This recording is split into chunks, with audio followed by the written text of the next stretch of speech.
The Miami Dolphins are definitely in style this season, and any Doll fan worth his salt will swear that Coach Don Shula is genius personified. Shula took a good team which was riddled with injury and defection and made it better with an injection of young studs like defensive lineman Don Reese, the son of a mortician from Mobile, Alabama. While the new Dolphins have risen to the top of the AFC East, the cellar belongs to a team which creaks along on the mechanical knees of its star quarterback. Joe Namath and the New York Jets can still summon up sparks of greatness, but those occasions are getting fewer and farther between. The future belongs to a couple of budding quarterbacks who lead teams which are still searching for identity in Miami's division.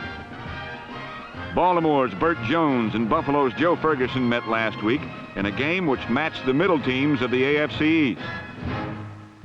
Ferguson opened up by adding to his league-leading total of touchdown passes.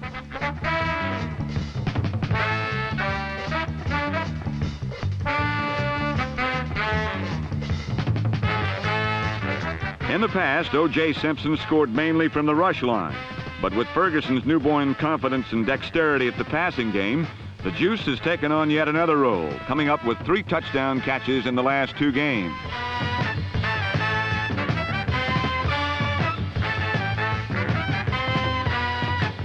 Running circle routes out of the backfield may be fine for a change of pace, but what number 32 does best is start from scratch with a little help from his friends.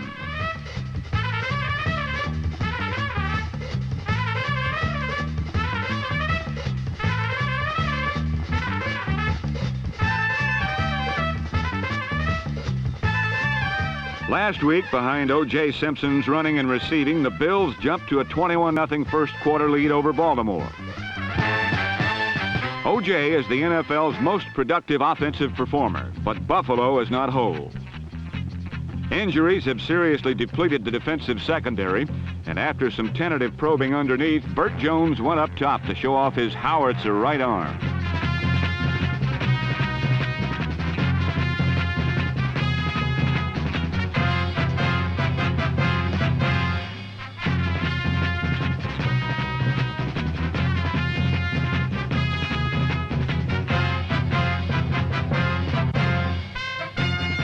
Roger Carr burned the Bills for 94 yards, and the fallacy in Buffalo's playoff plans had been exposed.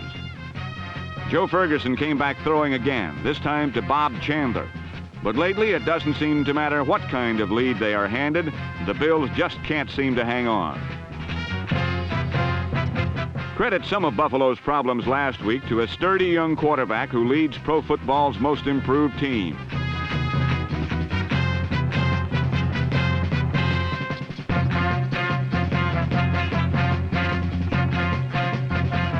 Last season, Baltimore was 2-12, but Burt Jones and his explosive offense has finally given Colt owner Robert Irsay reason to smile.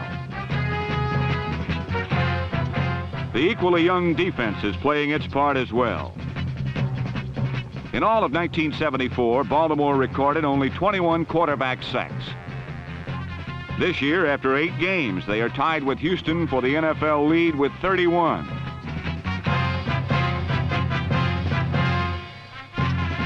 Behind its brutal defense, Baltimore finally took charge of the game, knocking Joe Ferguson out of action and turning the ball over to number 26, Lydell Mitchell.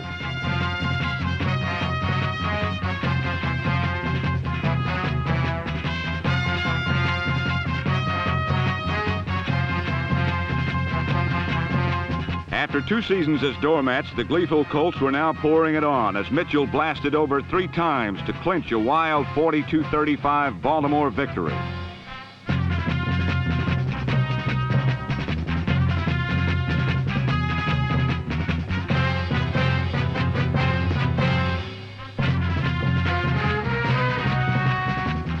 By game's end, Baltimore was on the way up with a 4-4 record. Buffalo was slipping badly to 5-3. And under the lights in Miami, the Dolphins were proving themselves a cut above all the rest. The names are more obscure now than ever, but veterans like Zonka, Warfield, Fernandez, Anderson, and Buonaconti have been replaced or filled in for without a loss of quality. Suddenly, the Miami Dolphins are one of the league's youngest teams, with 16 players having 2 years or less experience. But so far, they are also one of pro football's finest teams, thanks to head coach Don Shula. With the most miraculous effort of his impressive coaching career, Shula has rebuilt his team on the run, and last week they tore into the lowly New York Jets.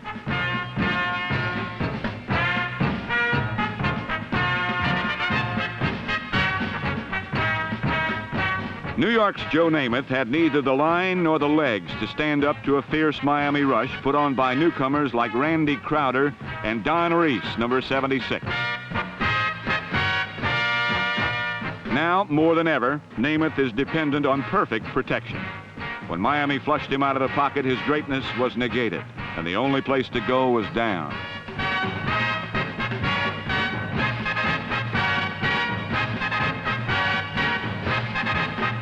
While the Dolphin defense frustrated Namath, Miami's number 12, Bob Greasy, found time to throw, free and easy.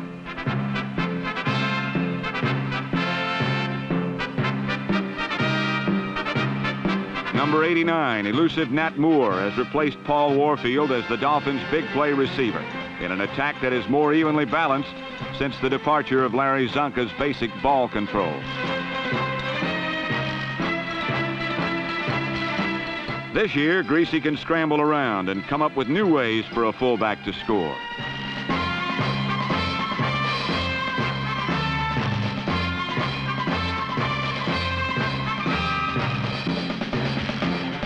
One of Zonka's replacements, speedy Norm Boulash, tallied twice with pass receptions.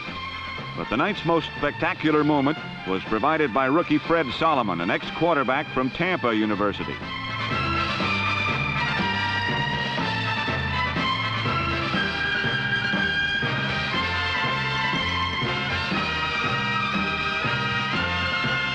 Solomon's daring and dazzle are typical of the remodeled Dolphins. The injection of uncharacteristic enthusiasm has increased production in almost every area. Against Namath, the defense picked off their 18th and 19th interceptions, 2 more than they had during all of '74 and tops in the NFL this season. This one was gathered in by flying Jake Scott.